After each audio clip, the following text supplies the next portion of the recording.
Ayun ng tanghalian mga bossing. Wow! Yahoo! Sarap ng tanghalian namin mga bossing.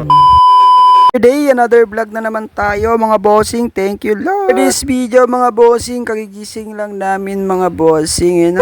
Sunday ngayon mga bossing. Tingnan nila, Sunday is for the God mga bossing. Mga bossing, katabi namin yung mga pusa. At yan mga bossing. Bossing, nauna pa yung mga pusa ko pong lumabas. An everyday routine namin mga bossing. Basta umaga, lumalabas na yung mga pusa. Nauuna na sa akin. Pero diretso na sila sa side para ba mag-uu. Si Marcia nagpasimple na sa gilid ng church. Umuuna dyan mga bossing. Si Apollo naglalakad mga bossing, naghahanap yata ng jowa. Yan, kasama ko rin si Uno mga bossing. Yan, naghahanap din ng makakain sa umaga. Pre, magaling din si Marshall. Pagkatapos niya mag-uu, tatabunan niya mga bossing. Pre mga bossing, tanghali na tayo. Tawagin na natin mga pusa kasi mag-church na tayo mga bossing. Kung silang ikulong, baka mawala sila mga bossing. Huwag na tayo walang lalabas mawawala kayo mamaya. Sige, kukulong ko kayo sa kwarto.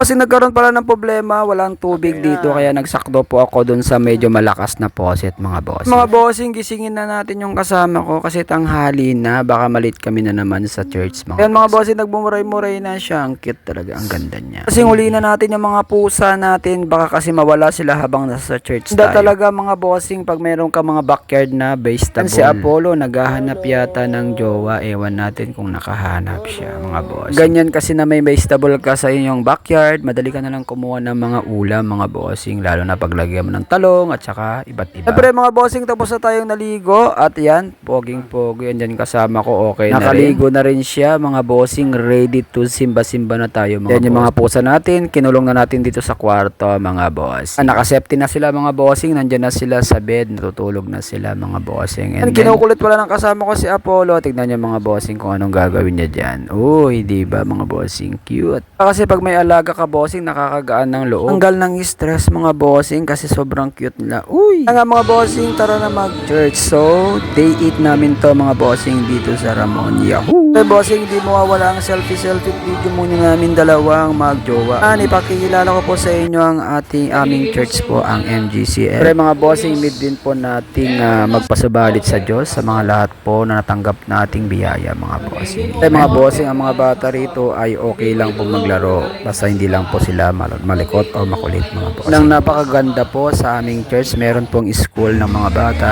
Sila po ituturuan po ng teacher dito mga bossing. Mga bossing, hindi mawawala ang group picture namin mga bossing. Mga bossing, wala akong picture na kasama ko sila, nakalimutan natin mga bossing. Pero okay lang, yan po, introduce my family, MJCF family mga bossing. Bossing, tapos naming church, ganito ba ang aming ginagawa, naglilinis po kami, nag-aayos po kami ng mga bossing, selfie, picture muna, done na ang ating pag-church mga bossing. Mawawala pa rin ang picture namin ni Daddy, always naman mga bossing. Siyempre, pogi kami dyan, selfie, Daddy. At sabay, video na rin para content ba mga bossing, sayang ang earning. Mga bossing, may bisita tayo, nagpunta po sa bahay po ni Mami, yan mga bisita po, pero kasama rin po sa church yan mga bossing. Mga bossing, lagi po pag umuwi si Mami, may mga regalo po para sa mga senior citizen or kaedad niya mga bossing, or sa video ko naman tatapusin ang aking video mga bossing. Don't forget to subscribe, follow and share. God bless.